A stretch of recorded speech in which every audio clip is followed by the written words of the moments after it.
부산 만나보신 이경옥 사례자님이 그러셨어요. 아, 나는 술도 안 마시고 고기도 별로 안 좋아하는데 지방간이 올 수도 있을까요? 하셨는데 올 수가 있다고 합니다. 술을 안 마셔도 지방간 잘 생기는 분들이 있다고 하는데요. 어떤 분들인지 하나하나 살펴볼게요. 첫 번째는요.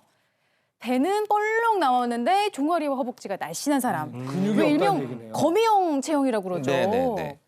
중년 남성의 최대 고민입니다. 그래서 아. 배만 나오고 팔다리는 자꾸 가늘어지는 이런 체형이 노화 과정 때문에 어쩔 수 없는데요. 결국 말씀하신 대로 근육이 자꾸 빠져서 그러는 거거든요. 운동 부족, 노화 때문에 팔다리 근육이 자꾸 가늘어집니다. 그 문제는 뭐냐면 아까 서두에 제가 인슐린 저항성 얘기를 말씀드렸는데 인슐린이 하는 역할이 뭐냐면 피 속에 돌아다니는 당분을 근육에 전달을 하는 역할을 하거든요. 근데 그 근육이 자꾸 줄어들게 되면 피 속에 혈당이 자꾸 올라가게 되죠. 그러니까 없던 당뇨병도 생기게 되고 인슐린 저항성은 자꾸 올라가고 해서 간에도 기름이 끼게 되는 겁니다. 그래서 팔다리가 가늘어지는 근육 감소증은 당뇨병, 지방간하고 밀접한 관련이 있고요. 실제로 근감소증은 4배 정도 지방간 발생 확률을 높인다고 합니다. 네, 그야말로 뭐 혈당 태우는 발전소라 그러잖아요. 허벅지 근육 굉장히 중요한데 조금 이따가 키울 수 있는 방법 운동으로 설명 좀 드리도록 하겠습니다.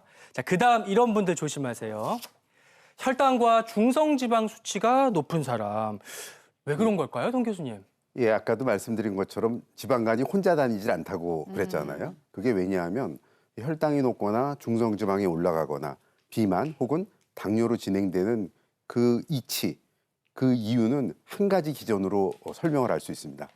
제일 중요한 것이 지금 말씀 전에 그 설명 들으신 인슐린 저항성이라는 건데 이 인슐린 저항성이 생기면 우리 몸에 들어온 혈당을 이 세포에서 잘 사용하지 못하게, 그러니까 그 당분의 사용 효용성이 많이 떨어지게 됩니다. 그러면 그 혈액 내에 혈당이 많이 남게 되죠. 그래서 피검사를 보면 고혈당이 오고 또 이 과도한 당분은 결국은 지방으로 변환돼서 우리 몸에 쌓이게 됩니다. 근데 지방으로 변환될 때 중성지방으로 변화되거든요. 그래서 혈액 속에서도 중성지방이 많이 나오고 이 중성지방이 지방으로 이제 지방 조직이나 간으로 가서 쌓여서 이 체지방, 비만 일으키고 그다음에 지방간을 일으키게 되는 거죠. 네. 그렇군요. 그러니까 당뇨가 있어도 지방간이 오기가 쉽고 지방간이 있어도 당뇨가 오기 쉽고 이쯤 되면 그냥 친구가 아니라 뭐 형제 질환이다 이렇게 불러도 될 것 같아요. 같이 악순환이죠, 조심하시는 게 악순환. 도움이 될 것 네. 같고요. 그다음 지방간이 잘 생기는 사람 이제부터는 식습관입니다. 첫 번째는요. 평소에 아침을 안 먹는 사람. 저도 잘 안 먹는데. 저도 잘 안 먹어요. 네. 아침을 꼭 먹으라고 이제 많이들 권하시는데요. 아침을 안 먹게 될 때 문제는 오전에 열심히 일하게 되면 굉장히 배가 고프죠. 맞아요. 공복에 일을 하게 되면 점심시간 되면 너무 배고프니까 폭식을 하게 됩니다. 그래서 밥을 평소에 먹던 거에 뭐 1.5배, 2배 이렇게 아주 과식을 하게 되죠. 그리고 또 저녁에 또 삼겹살 같은 거 이렇게 드시게 되고 그래서 그렇죠. 이렇게 남는 영양분이 그 에너지가 아까 동 교수님 말씀하신 대로 탄수화물이 중성지방으로 바뀌어서 체세포나 또는 간에 쌓이게 되면 이게 비만하고 바로 지방간으로 연결됩니다. 네, 그러니까 살 빼려고 쫄쫄 굶다가 이제 먹으면 요요가 오잖아요. 그것과 좀 비슷한 현상인 것 같아요. 규칙적인 식사 하셔야겠는데 근데 드실 때 이렇게 드시면 또 안 돼요. 보실까요? 간식 없이는 못 살고 술과 고기 반찬을 즐기는 사람.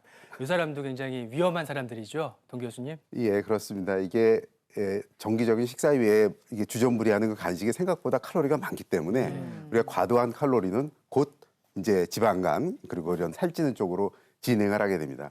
그리고 또 술을 마시게 되면 아무래도 기름진 이런 이 고기 그렇죠. 고기를 거먹다든지 기름진 안주를 하기 때문에 굉장히 칼로리 섭취가 많아지죠. 고기 거먹고 나중에 볶음밥 해 먹는다. 이거 아주 치명적입니다. 입가심 아니에요? 코스죠, 예. 코스. 굉장히 중요해야 됩니다. 예. 그렇군요. 그다음 식습관은요. 또 밥 먹고 나서 꼭 달콤한 거 찾아 먹는 저 같은 사람들 식습관이에요. 빵, 과자, 탄수화물을 즐기는 경우도 지방간이 오기가 쉽다고요, 동 교수님. 예, 이거는 정말로 그 탄수화물 중에서도 정제된 탄수화물이라고 그래서 이 먹으면 금방 당분이 올라갑니다. 과자, 케이크, 빵, 또 면, 또 흰밥.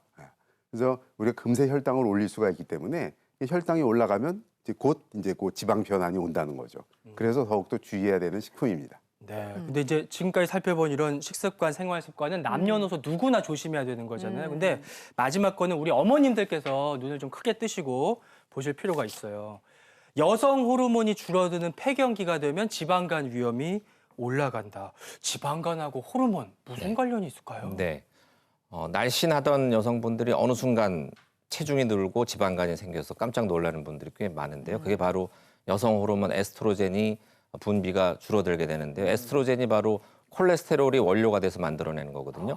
에스트로겐을 못 만드니까 자꾸 콜레스테롤이 쌓이는 겁니다. 그 콜레스테롤이 간으로 가서 지방간을 유발하게 되고 또 상대적으로 이 남성 호르몬이 지방 분해를 잘 못하는데 여성분들이 나이가 이제 드시면서 남성 호르몬이 상대적으로 많아지다 보니까 지방 분해도 덜 되고 해서 여러 가지 요인으로 지방간이 잘 생기게 되죠.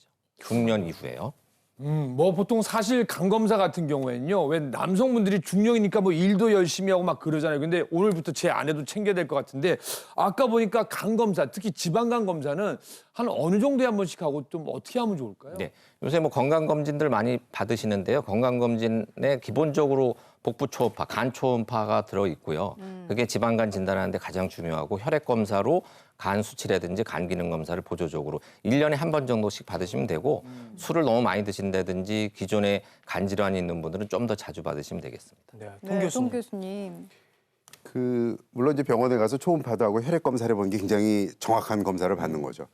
근데 집에서 네. 그냥 간단하게 자가 측정법도 있습니다. 아, 있어요?